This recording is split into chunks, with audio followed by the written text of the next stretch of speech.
All right, we'll get started. Well, again, thank you for being here.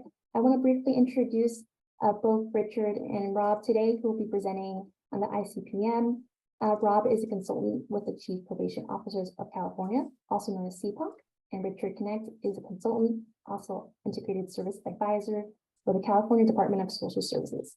So I'll turn it to both of you. Go ahead, Richard, if you'd like to introduce yourself.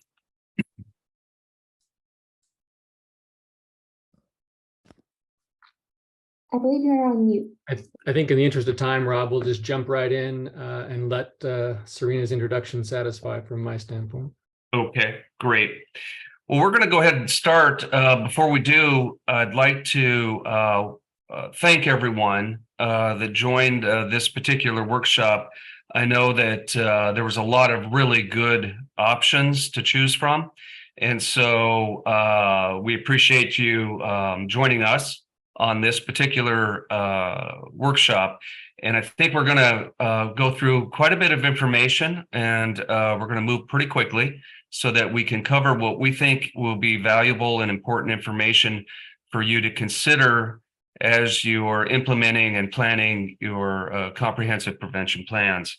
So I'm going to go ahead and get started on this first slide. And really our goal today is to explore and understand the use of ICPM, the Integrated Core Practice Model, and how it can guide and support comprehensive prevention planning and the implementation process. So we've developed a slide deck and information for you today that I think will show the importance of having ICPM as a foundational component of your CPP planning.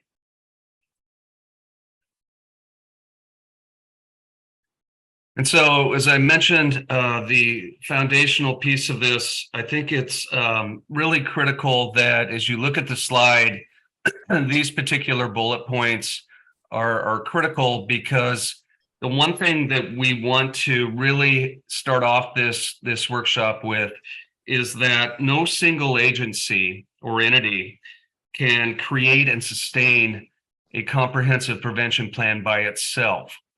And that's what we're really talking about. Is this is the importance of collaboration and teamwork, and also how the ICPM supports collaboration and teamwork. I think that will become really evident as we move along.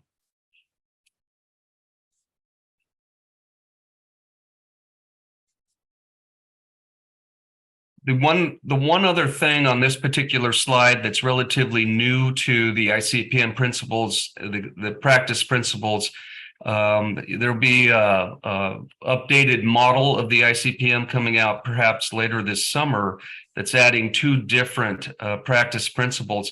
And one of those practice principles is that it's trauma informed. And there was a lot of work put into updating this model to include the trauma-informed language. And this particular slide is one that we like to show in the trainings that we do, because it really captures from left to right. As you look at the slide, it really captures how you have the traditional trauma organized approach, which is being reactive, which is being fragmented. But what we're trying to do is move from left to right. And during this workshop today, there's going to be different instances where we reference being trauma informed and what it means. But this is really sort of a continuum where we're trying to become healing organizations and collectively a healing system of care. And I think we're going to spend some time talking today about how we're going to keep this in mind and be mindful of what trauma means in this work. Rob, thanks. Patty, did that second download of the PowerPoint deck work for you? Yes, thank you, Richard. Okay, great. So good morning. Just providing a little more context here before we dive into an overview of the Integrated Core Practice Model and how the practice model can and should be effective in guiding your both planning and implementation work. Just a little more context.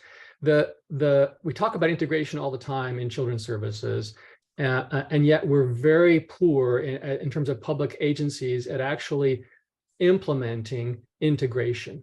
And we collaborate, we coordinate, we cooperate, but we rarely integrate. And the research on collective impact suggests actually that absent that integration, reform efforts like FFPSA and the comprehensive prevention planning are unlikely to be fully realized or maximized because we're not in an integrated collective system. That is, being in partnership in a meaningful way with partner agencies is not natural. We got decades of infrastructure that keeps us siloed and segregated. And the system of care work, which we're going to talk about here in terms of its role in implementing ICPM, is critical to this awareness that whole child, whole person approaches are only possible when we're fully integrated. We're going to make reference to the core practice model as one of 11 required MOU components in that system of care work. And its intent is to support the complex and stressful reality of being in an integrated system with kids and family serving partners. The system of care, the Assembly Bill 2083 work has many goals, and we've listed some of them here. And the reason that the system of care is critical is that it expands, the research suggests that it expands the array or continuum of services that partnership is intended to support. Systems of care have been studied. We'll talk about some outcomes here in just a second for almost 40 years now. And in jurisdictions across the country where they authentically embrace the usness of whole system care for kids, we get these better outcomes. It additionally has the purpose of sustaining the funding mechanisms that support that continuum, getting us out of this cycle of 3-year grants or 1-year grants or time-limited monies to support prevention work, right? We need to get into a place where we're in partnership with people sharing entitled revenues, things like Medicaid, things like state foster care dollars, right? OCAP dollars. We share those, then we're sustaining the prevention modeling going forward, which is super, super critical to get us out of this cycle. We'll get a return on investment from the prevention work in ways that we wouldn't otherwise if we were trying to do it just as a sole department or sole agency. And then the fourth or fifth reality of the system of care is that the outcomes from prevention are notoriously difficult to measure. You all know.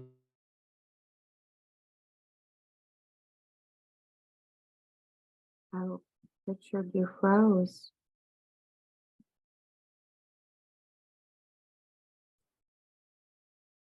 Are you still there? I think Richard froze. Okay, well, we can move on while we're waiting for. The return on investment is only possible when we're in full partnership. Here's a graphic look, if you will, at the real intentionality of the Assembly Bill 2083 work. I know some of you are involved in that in your local jurisdictions. It is not an initiative. I want to just, if there's one thing to take away from today, among a number of things, we hope you'll go away with this awareness that Assembly Bill 2083 and the system of care work is not an initiative. It's a way of being with others in partnership, and it's a structure to hold that partnership together over time. And once that structure is in place, once the interagency leadership process is in place and it's responsive to its needs, you can then put other reforms into it. So you bring into that interagency governance things like community schools, CalAIM, Family First Prevention Services Act, et cetera. So it becomes the conduit or the vehicle through which your reforms are implemented. But it's very difficult to make those investments. And understanding this in relationship to ICPM is super, super important. I referenced a moment ago some of the outcomes. These come from the Substance Abuse Mental Health Services Administration over, again, nearly 4 decades. If you think about the goals of your comprehensive prevention plan in your county or your tribe, think about what you're trying to accomplish, and then look at these 4, and I'll show you another slide here in a second of another 3, 4, 5. The goals of the outcomes of a system of care are nearly identical to the goals of your comprehensive prevention plan on some level. It's not just then prevention of abuse and neglect and entry to foster care. These are broad-based community impacts that happen only when we are in partnership with other departments. And here's the other three I mentioned. So you can imagine then the implications of this research are, as we stated when we started off the conversation just a few minutes ago, the impact of a comprehensive prevention plan is only likely to be fully envisioned and realized when we are investing also in the interagency work.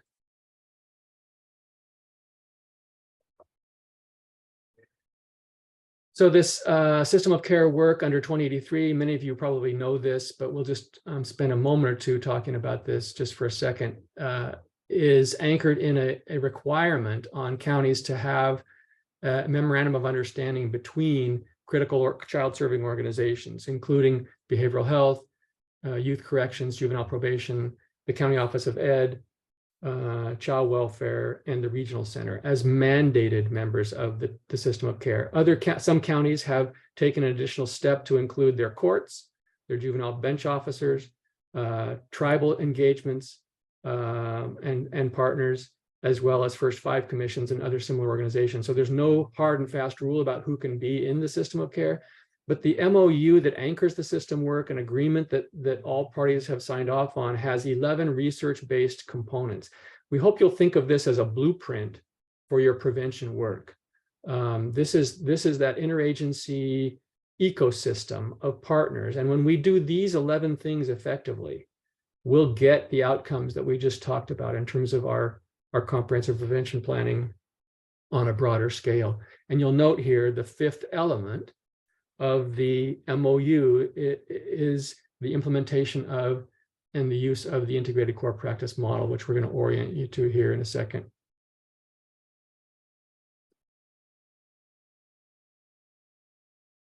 All right. This is an important slide because on the left-hand side, you can see 6 or so of the obligations that your comprehensive prevention plan has to have accomplished, right? So if you're all planners, assume you're all planners in your local jurisdictions and you're familiar with these points of emphasis, if you will, that are required. And what we want to point out with this graphic on the right is that your partners, and apologize for the one or two of the graphics loading a little wonky, so it looks like they're misspellings, but we hope you can make heads or tails out of this, that your comprehensive prevention planning process is an opportunity to bring and leverage the impacts and resources from numerous efforts into play, right? So in other words, if you're following the soft guidance in the March 2022 letter that outlined how you would go about doing your comprehensive prevention plan, you'll recognize that it's in your partnership relationships with other departments and agencies that you get access to things like the data from the Mental Health Services Act planning, right? The data from the Juvenile Justice Youth Offender Block Grant work. You get access to fiscal resources that come from public health that are probably already doing an evidence-based program in your county, right? Each of these bubbles around this circle has either the data or the dollars that your CPP plan needs to be sustainable. Does that make sense? So that's why the system of care work is critical, because it's that interagency leadership team that lets you have that ongoing conversation to give you access to the data and the dollars that'll make your CPP plan successful. With that, I think we're going to pause for a second and invite you to, and Serena's going to help us with this, toss up a Mentimeter poll, and it's got 3 quick questions. Let us know if you know who the interagency leadership team or the executive system of care members are in your county. Let us know if your ILT is aware of the status of your planning process for CPP. And is the ILT or its equivalent named as the oversight body to your CPP? Because remember, you have a governance body that's required in your plan. We'd just like to get your quick response to those. So Serena, do you want to launch that for us if you can?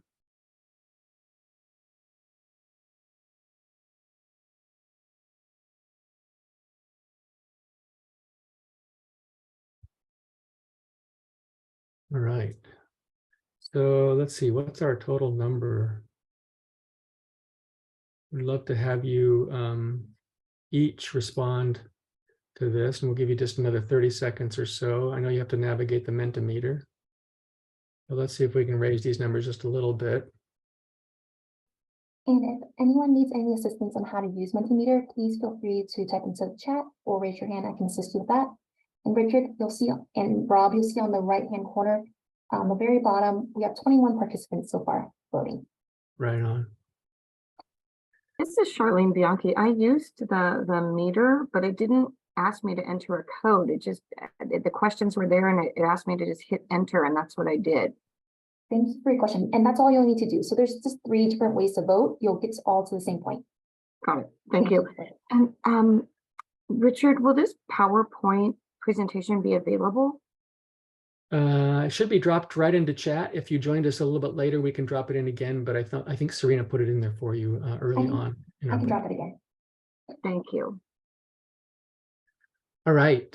So good to know that there is a fair amount of awareness emerging about the interagency leadership work and your system of care infrastructure, and that they are aware of your CPP plan. There's no right or wrong answer to the third question, of course.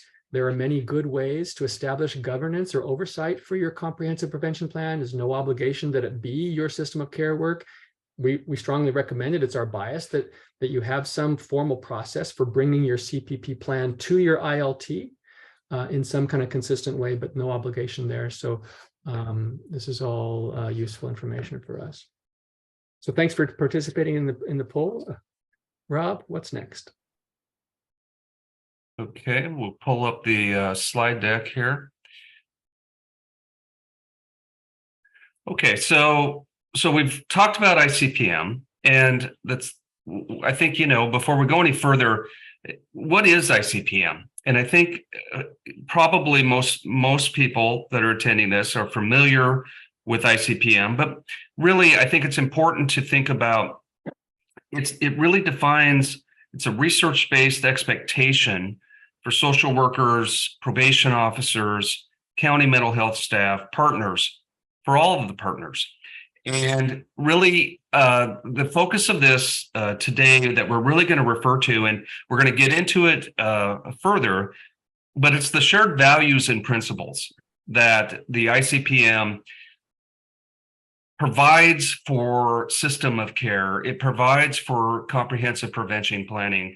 It's these shared values and principles that we're going to talk more about, because I think it's important to establish what are your values and what are the principles and how do they inform each other and work together.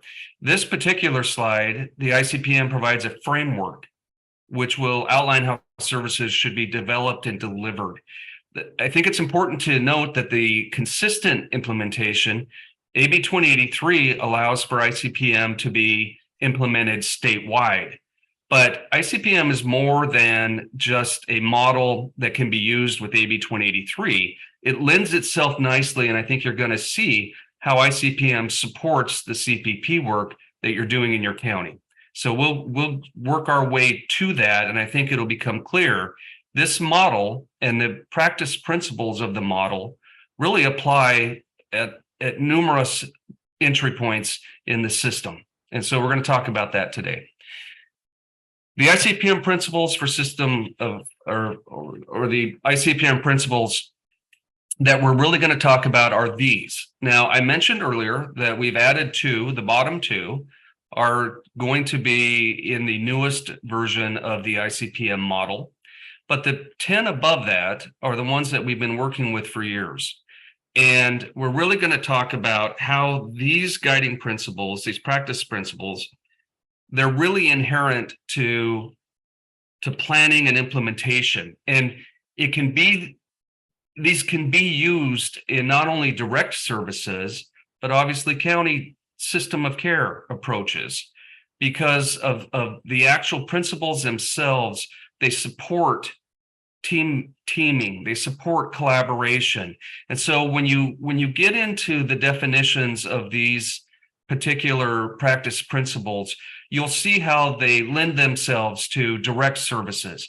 when we're interacting with families, when we're interacting with children, but they also at the same time can lend themselves to, this is how we should work together in a system of care.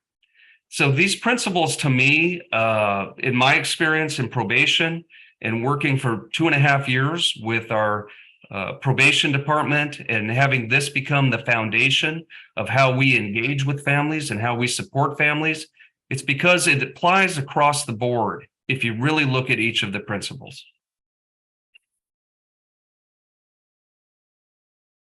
This particular slide, I think it does a really good job of creating a visual. It talks about how ICPM has a broader impact and influence. While we're seeking the same outcomes at the top of this pyramid, I think what we need to realize is that to get to the top of this pyramid, we need to be aware that all of the partners that are at the foundation of the pyramid, they have their own distinct needs, and they'll have different guidelines and they'll have different expectations through education and certainly the tribes. And everyone's a little different on what they're expected to do, the roles that they're expected to perform. But if we can get all of these entities on that bottom foundation to start to work together, then we're sharing these practice behaviors. And we utilize the child and family team meeting. That's one approach where these can show up and support youth and families. We have shared principles and values, and we'll get into more details about the principles and values. The theoretical concepts are also shared. And eventually we're speaking the same language. And that's what this model, this pyramid shows, is that there are different entities down below. Everybody has different requirements, different ACLs, ACINs. But at the end of the day, we're working towards a shared approach to children, youth, and families. And how do we get there? Rob, thanks. As we transition to the next slide, I would just offer a few more pieces of history on this. The California Integrated Core Practice Model is a very unique document. There's no other state that we know of that has a multi-agency practice model. Almost every state has a welfare practice model. There are a couple of organizations nationally that have advocated for a crossover youth practice model between probation and welfare, but no state has done anything close to what California has done since 2018 in having an integrated multi-agency practice model.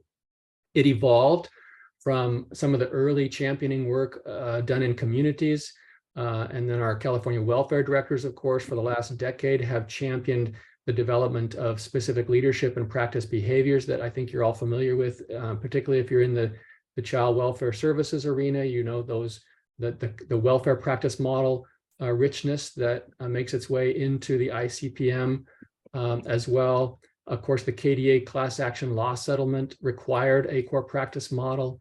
And so what California has now since 2018 is this wonderfully comprehensive research-based model that establishes how to get to best practices. I want to emphasize here for a moment, there's a great temptation when we are doing reform work to go hunt for a new practice model. In fact, in a couple of the panels this morning, you saw a couple of attendees reference a Colorado community-based engagement model, and there are dozens of models out there. What we almost always fail to do is actually implement the model. So we've been churning through models in this country for 4 decades. But again, we never, almost never actually invest in the implementation of the model. That is training, coaching to the model, establishing its outcomes, and then adapting the model as we go. So what we want to invite ourselves to is a reflection here that if CPP work is going to be effective, we have to adhere to the model that underscores the partnership that holds the prevention work. That's part of the complexity of this and the difficulty of it. But we just want to emphasize that we don't need a new model. So resist that urge to see the need for a model and recognize the value in implementing with your partners the integrated core practice model. Rob mentioned that it's under review and revision, and we hope that this summer, in fact, in the next, I don't know, 6-8 weeks, maybe, we're going to see ICPM come back out the doors of agency in Sacramento, and you'll see it adapted and enhanced in some ways. And we have, over the last 2.5 years, engaged subject matter experts. In fact, some of you may have been on some of these stakeholder events with us, but we have engaged regional center partners, family resource centers, and other prevention experts, current and former foster youth, biological and resource parents, community-based providers in the foster family agency and STRTP, the short-term residential treatment program arenas. We've spoken to a large group of general and special ed experts, as well as tribal and native service experts and other community-based organizations. And that's why we're comfortable, if we back up one slide, in suggesting that this practice model should apply to all of these constituencies down here below. Because we're going to have a practice model here in a couple of months that has been informed by the expertise and the wisdom of all of those partners. And my slide deck's just a little wonky at the moment. One of the, so really quickly then, some of the enhancements you're going to see in the next iteration of the integrated core practice model, and these are super important. There is language now added in there, laced in through the narrative of the practice model, that focuses on prevention and recognizing that a resilience-based family strengthening model premised approach to system of care work and to core practice model work is where the payout is most significant for kids and families and communities, and for the departments that serve them. You'll see enhancements in terms of the influence of the voices of lived expertise for our foster youth and our parents, as well as our tribal experts. You'll see that language in the updated integrated core practice model, as well as enhancements that are designed to help us bridge more effectively to our community-based organizational providers. And this is a place that's really difficult to get to, because there's a difference between working in a public sector agency, right, and the community-based organizations that are dependent upon them for policy and funding. But we think that there's some effective language in there that will support that. And then what will truly set the ICPM apart from all other practice models that we're familiar with is we've spent a fair amount of time in the last year trying to understand the role that neurodiversity and neuroscience plays in the healing process. And we're going to try to suggest that in addition to having values, principles, and practice behaviors that are part of the practice model, that we actually go deeper than that. And that things like empathy, vulnerability, empowerment, compassion, and understanding have to be at the root of teaming. So the practice model tries to extend itself from a place where we structure the child and family team meeting into one where that structure actually takes on a healing component. My bias, and I think the bias of others, and perhaps yours, is that over the years, we have layered so much prescriptiveness and bureaucracy onto the child and family teaming process. The social workers sometimes spend more time documenting their service than delivering service. I've heard probation officers say the same thing. We know what it's like to document a Medicaid service, right, in California. There's tremendous bureaucracy associated with helping people heal. And sometimes that becomes so weighty that the healing itself becomes compromised. And what ICPM tries to bring us back to is creating space and relationship for us to actually heal.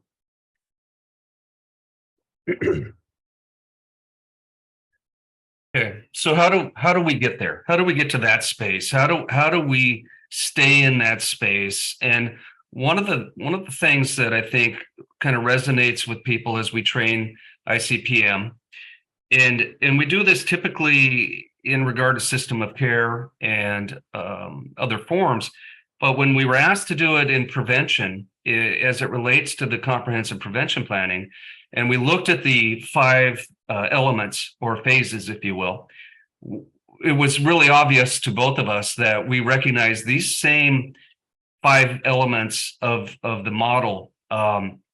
They hold true for comprehensive prevention planning, the same as they do for youth that are system involved. And And really, I want to start and I want to go through a little bit because I think this slide is really critical to understanding the model. And as a practitioner, as someone that's in the field in any particular role, I think you need to ask from time to time, especially if you're going to CPP planning events, are these 5 elements showing up? Are they there? And I think it's a good reminder to say, where are they showing up? It's the same as the actual practice principles themselves. When you're doing the work, when you're in a child and family team meeting, there should be some sort of checklist or some sort of guide saying how many of the practice principles showed up today in the CFT. And if you get to the end of the CFT and you recognize there was only 2 or 3 that showed up, then you need to go back and identify what stopped us from having 7 or 8 of the practice principles. And so I want to take a minute. I want to go through each of these, go through this whole continuum really quickly. Engagement. Engagement is the key to this model working. Engagement is where we spend the time in the beginning to build rapport, to build trust, to be able to have all of these other steps take place. But without engagement and without doing the work that's needed to be done to build that relationship with youth and families, you're going to have a challenge with the rest of these elements. So engagement is critical to this process. And I can't emphasize that enough. It's the most important element. The whole model is dependent on engagement. And again, this is where authentic trust is created. The next one is assessment. So when we think about assessment and we're sitting in a CPP planning meeting, or we're in an ILT meeting with AB 2083, we need to ask ourselves, I think we need to be aware that each of the partners in the room probably has their own assessment process. AB 2083, the system of care, has identified the CANS tool, the Child and Adolescent Needs and Strength tool, as the primary assessment tool.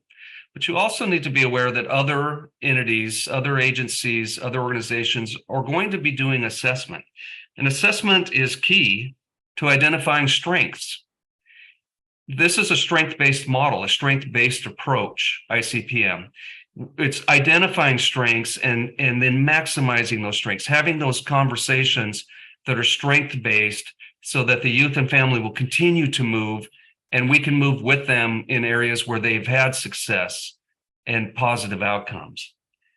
Planning and service delivery. This needs to occur as quickly as possible. When we talk about what is the time frame for some of this, and I don't think we really spend enough time talking about, we have a model, we're recognizing, are these elements there, but how soon are we moving into action? And that's critical to really starting the engagement process and really being connected with the youth and family that we're working with. I would say planning and service delivery should start to occur within 2 weeks. 2 weeks of the first meeting, and it needs to continue. Monitoring and adapting. This one kind of speaks for itself.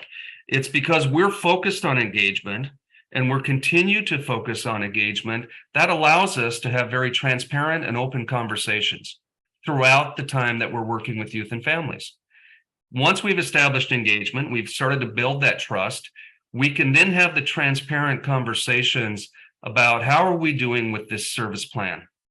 And do we need to go back and adapt and shift what we're doing? And say, this hasn't been working out for whatever reasons, but if we're not constantly monitoring, then we're not going to be able to adapt the plan until it's not successful.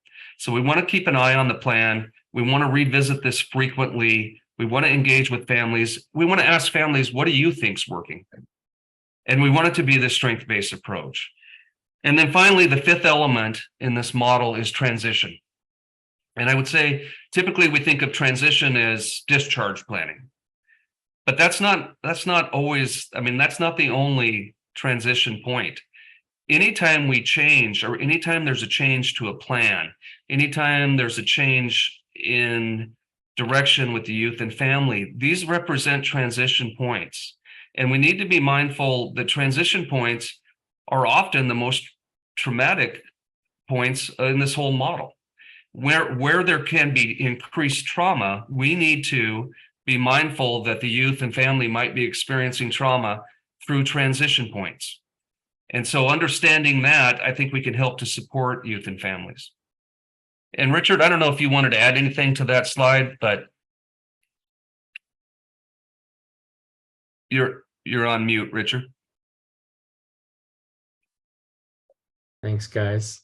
I saw Wanda's question in chat about engagement-based research. And yeah, the integrated core practice model is based largely in wraparound research, which is fully premised in effective engagement, right? And this is true across the service spectrum. We know from a host of empirical efforts for many years now that engagement and how to build engagement through the use of empathy, vulnerability, and empowerment, the building blocks of engagement, that's when we get treatment success. So yeah, it's research-based.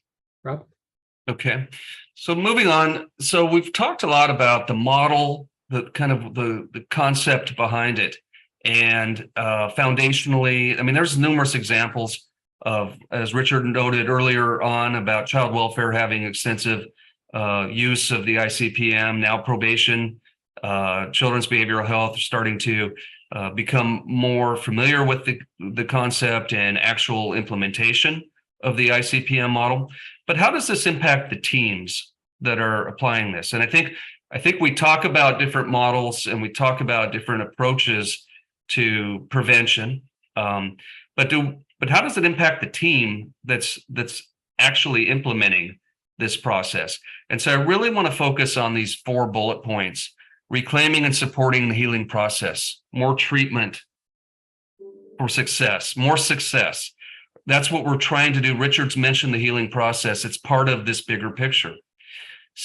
The teams that are doing this and having outcomes that are positive, it enhances job satisfaction.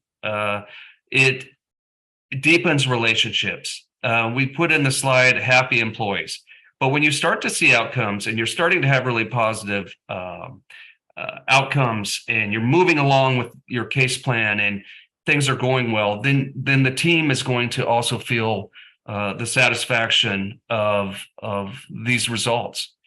Less staff turnover. When we start to move as a team and we start to see outcomes, it's certainly creates the potential for an environment where staff will stay engaged and stay involved in this. And whether staff turnover means they leave an agency or they move from children's behavioral health to adult behavioral health, or juvenile probation to adult probation, where we start to see a lot of positive outcomes and have really good energy, that's where staff turnover starts to diminish. And so there's value in this work for teams. And finally, when we talk about a system of care and we talk about the ILT, the inter leadership agency teams, we talk about now we're having true partnership. And we're talking about less finger pointing. We're talking about less, you do this or you're responsible for this. If we're really going to do it in a team's approach, then it becomes we are taking this on. It's not us and them, it's we. And so those are some of the things that are consistently seen when a system applies the ICPM model. This particular slide, we've talked about AB 2083 and the fact that every county in the state has a memorandum of understanding. And in that MOU, there are the interagency structures discussed. So, you know, when we had the polling question about, are you familiar with your ILT? This is also part of that discussion. Are you familiar with your MOU? And the MOU provides significant information. It provides an outline of AB 2083 and what did the state hope the counties would adopt. But it really provides what did your county agree to do? So if you haven't seen your MOU, your system of care MOU, you should ask to see a copy of that. You should reach out to whoever sits on your ILT team from your agency, or reach out to probation, child welfare, children's behavioral health, your regional center, and ask them to see a copy of the MOU. And that will fill in some gaps, I think, when we talk about system of care, because it's really detailed. And it really, for me, when I worked in probation and I was on the ILT team just as recent as 6 months ago, we use this MOU as sort of an accountability tool. We agreed to do this 2 years ago, and I think you need to come back to your MOU from time to time. It's kind of like that monitoring and adapting. How are we doing with what we said we were going to do when we started this?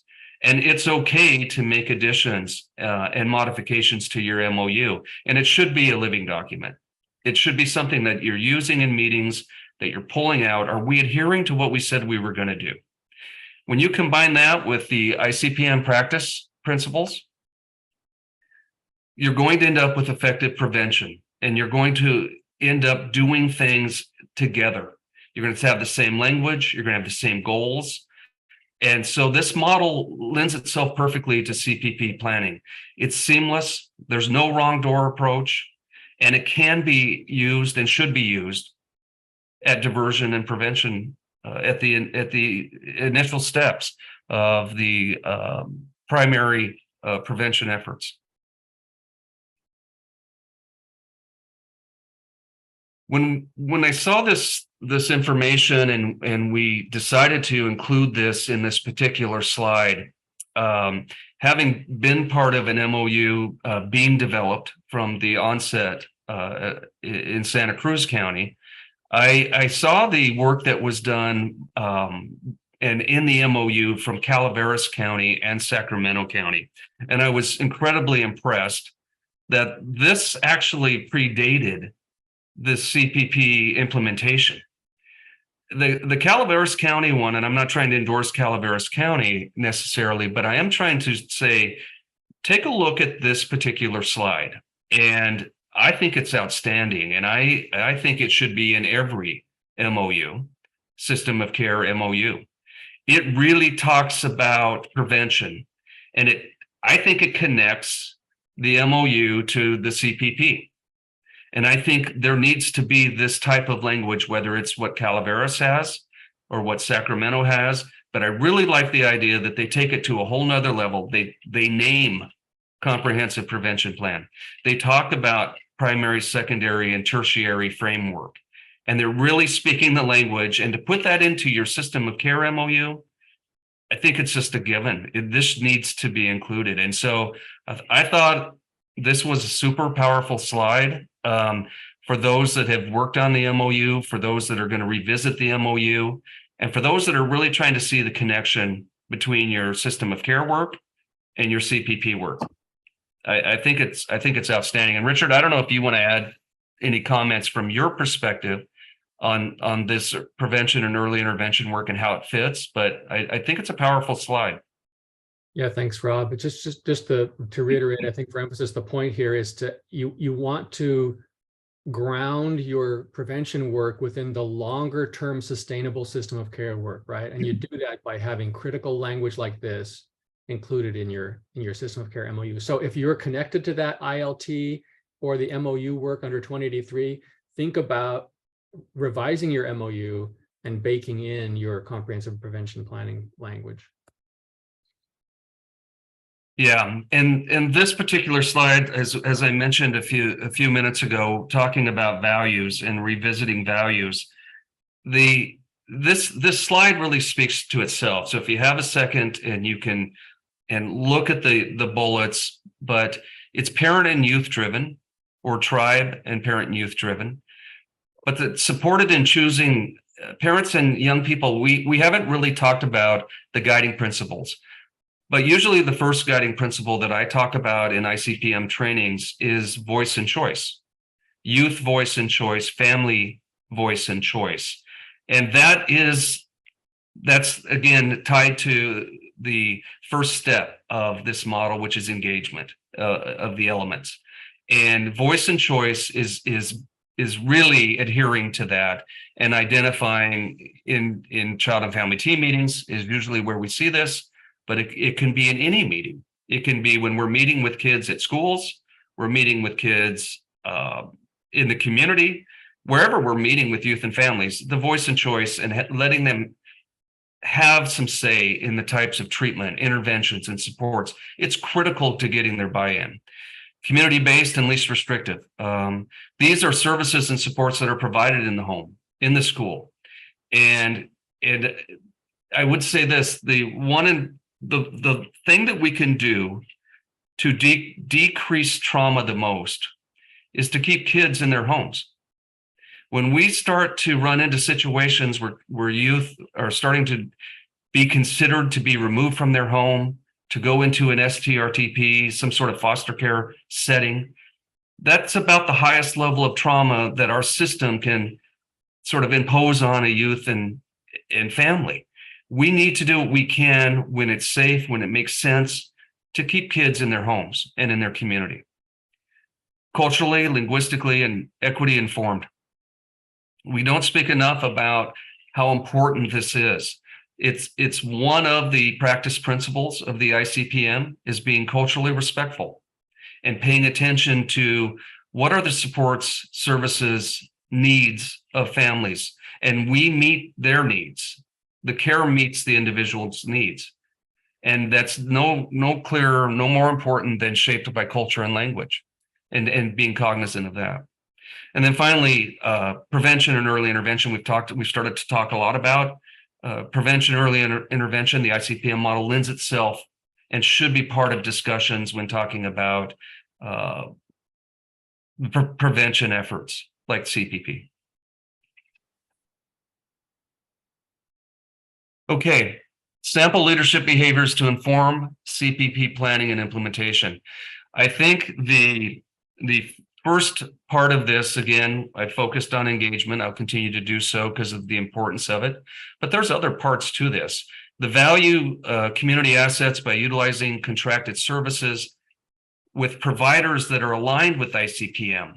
So I would say the importance of, are the providers in your county, are they aware of what the ICPM model is?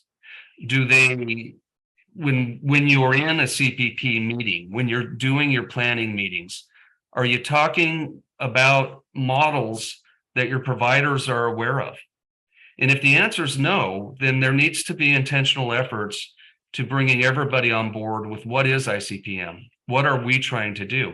And one of the things that, and I'll give you a quick example of some of the probation work that we're doing, that we had been started in Santa Cruz, was when we did an RFP for providers.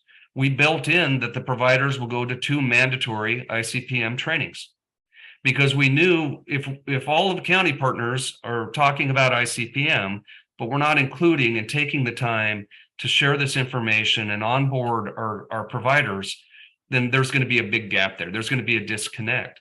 And so for me, when I saw this slide, when we created this slide, I really wanted to focus on, are we paying attention to what our providers need as it relates to these different models? Because it's imperative that we do.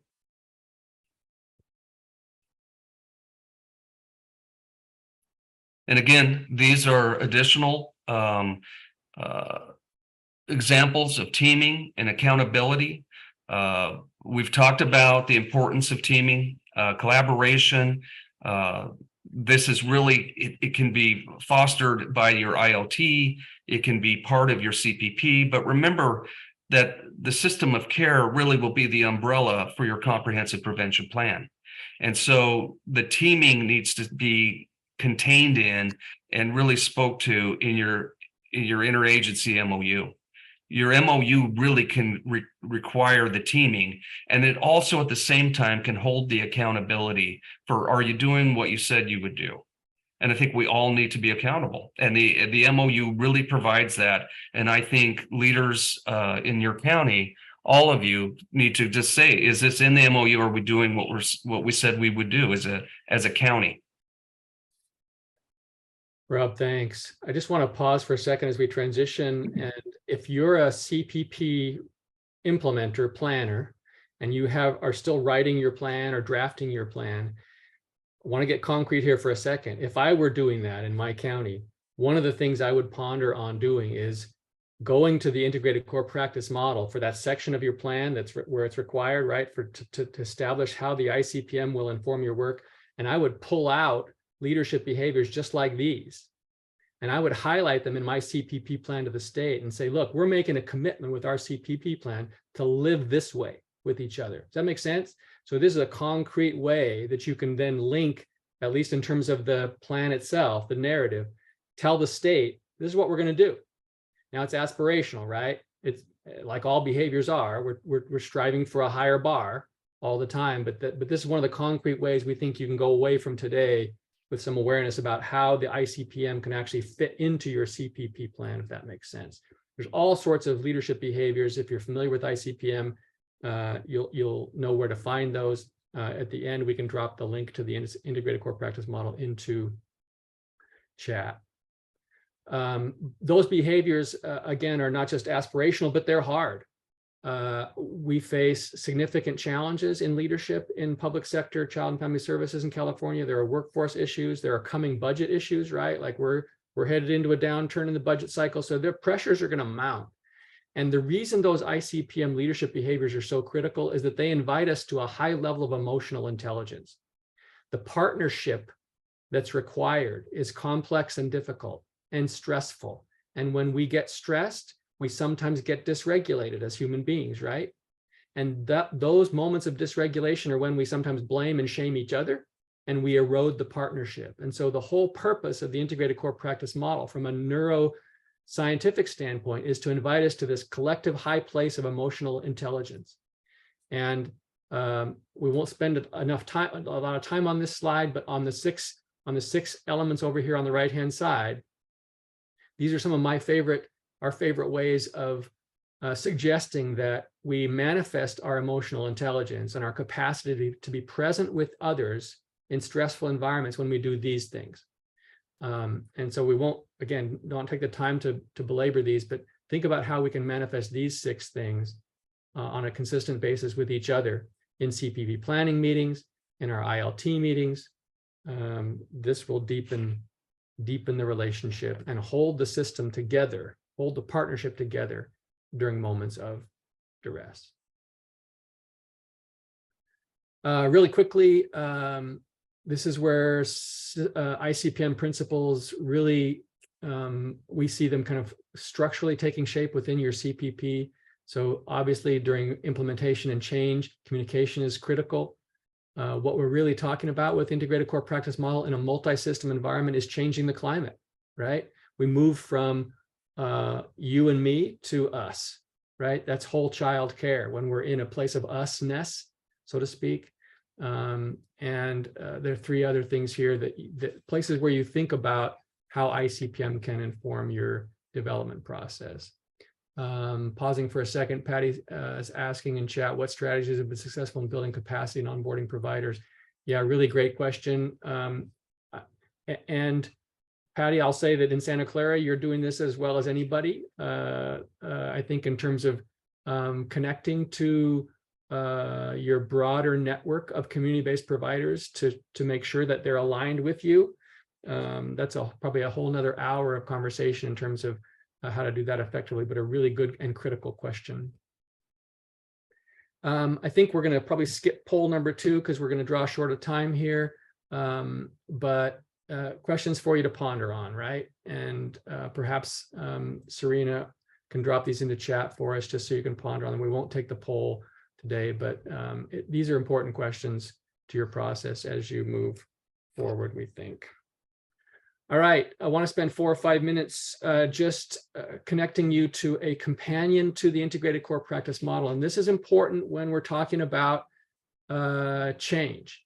In 2018, along with the ICPM, the state released a little known document called the Integrated Training Guide.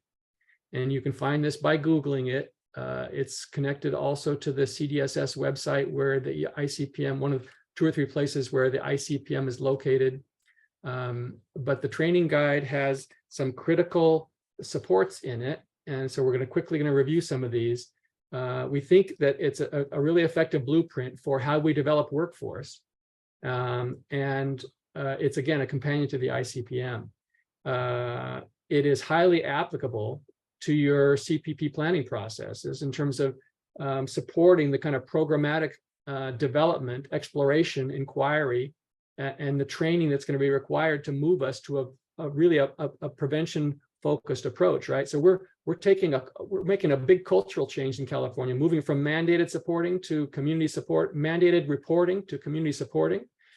And the whole vision for that requires that we reorient ourselves. And so training in an interagency process for leaders, practitioners, and stakeholders will be super critical and important. The intents are captured here. What we really want to get to is a place where we can practice cross-agency, multi-agency training. We learn best in environments that are enriched by the perspective of others in attendance. So when we train with probation officers, welfare, social workers, and mental health therapists and community-based providers all together in the same room, we know people report better outcomes of training, better awareness of how their own behaviors and practices influence the system writ large. So lots of reasons and intentionalities behind the integrated training guide. There are 3 tiers in the guide. If you're interested in workforce development, you'll note when you dig into it that there are 3 tiers. There's a leadership tier, and then a primary tier or tier 1, then a deeper tier 2.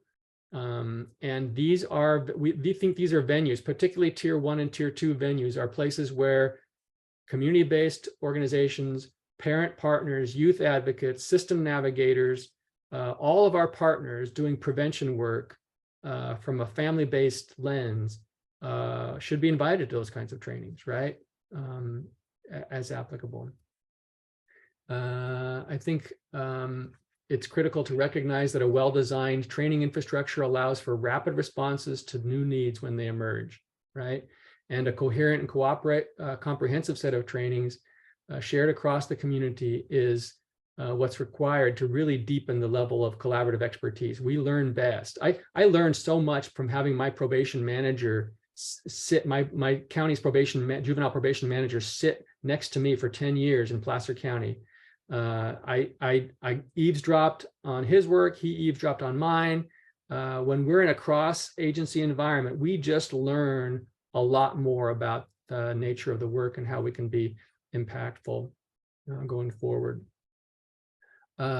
Audiences, again, we've already struck on this for a moment or two, but some of the intended audiences of the integrated training guide can be found here.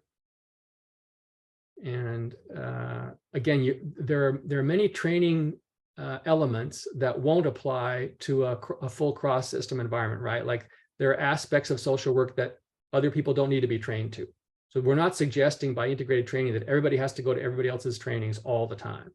But what's necessary is to kind of open the doors. If we're going to have a no wrong door approach to child services and family service in California, we need a no wrong door approach to training. All things are done in parallel and in tandem. And so we've got to open the perspectives on workforce development and coaching and training if we're going to be effective in reaching our whole system work. Very quickly want to acknowledge the work of CalSWAC led by Phyllis Jaroslaw. You can reach her at this email if you'd like to get more detail about the integrated training guide, but she was and has long been a champion for cross-system training and pioneering this vision of usness and whole child single service planning in California. Dating back to the 2016, 2017 era, we convened stakeholder groups from across the state. These were long and challenging meetings. Sometimes many people came, but it resulted in a very rich, very unique multi-agency training guide that was released in 2018 with the ICPM, and an update to that will come out with ICPM 2023 in the next couple of months. So we hope you're looking forward to that. Really quickly to get concrete here, and then we want to leave 2 or 3 minutes for questions. The way to use your integrated core practice model in support of your planning. These are the big takeaways, right? So cross-train to the integrated practice model with your public partners, tribes, and your CBOs, right? Think about, if you're not there already, inviting first 5 commission leaders to your system of care work. There's a critical juncture of connectivity between the prevention work and the SELPA or the district school work. So your school districts are endowed with tremendous amount of resources to do tier 1, tier 2 kind of preventions through their multi-tiered systems work, their PBIS work, and connecting to schools and the LEAs is super important. Very concretely, some counties I know are pondering on expanding their red team work. So if you're unfamiliar with red team, this is early intervention, right, and diversion work at the access point for child welfare. And if you expand that to a system of care lens, then you've got behavioral health and youth corrections, probation, other partners in those conversations. You can get families connected to their communities and keep them out of the welfare system, right? That's the whole purpose of prevention. Think about co-locating your prevention service partners access into units. So in some cases, counties are going to, we hope, will coalesce their access lines so that people know that I can get any prevention service through one phone number, right, or one access point. It's a way to make the linkages clear. We've already talked about using your ILT as the CPP governing work. We've already talked about using adding prevention language to your next revision of your MOU. And don't forget your public health partners and other CalAIM implementers. CalAIM has the identical goals as FFPSA Part 1, all right? Both using federal money, both with state add-ons. So there's a richness of resources here when we link CalAIM with FFPSA going forward. I think we got 2 or 3 minutes looking at chat here for just a second, and I will come out of the shared environment so we can talk with each other. Richard, I want to just go back to Patty's question about how to onboard the partners really quickly.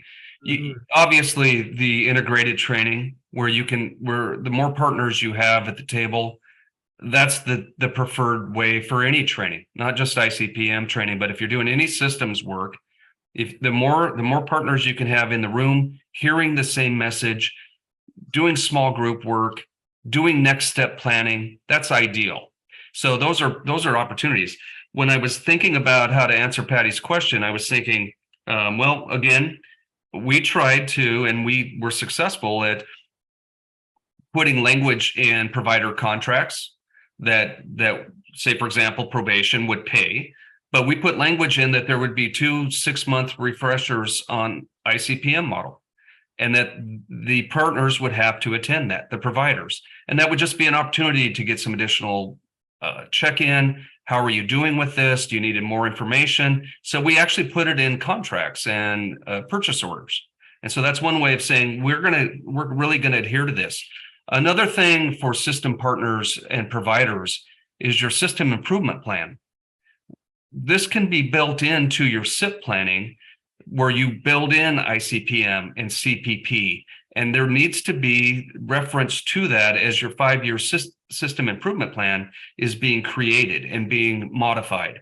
So I think that's also another place. And the final thing I would say is there's always county meetings, court partner meetings, system partner meetings that aren't trainings, but they're always looking for agenda items. And if you can get on an agenda and say, this is ICPM, have a presentation on ICPM, a check-in about ICPM and CPP, I think that's a great thing to look for as opportunities in your provider meetings, your system meetings. And that, again, they're not really extensive trainings, but continuing to talk about and monitor and adapt. Thanks, Rob. We got about 60 seconds or so. Anybody want to ask a quick question and come off of mute? Stephanie, thanks for the feedback.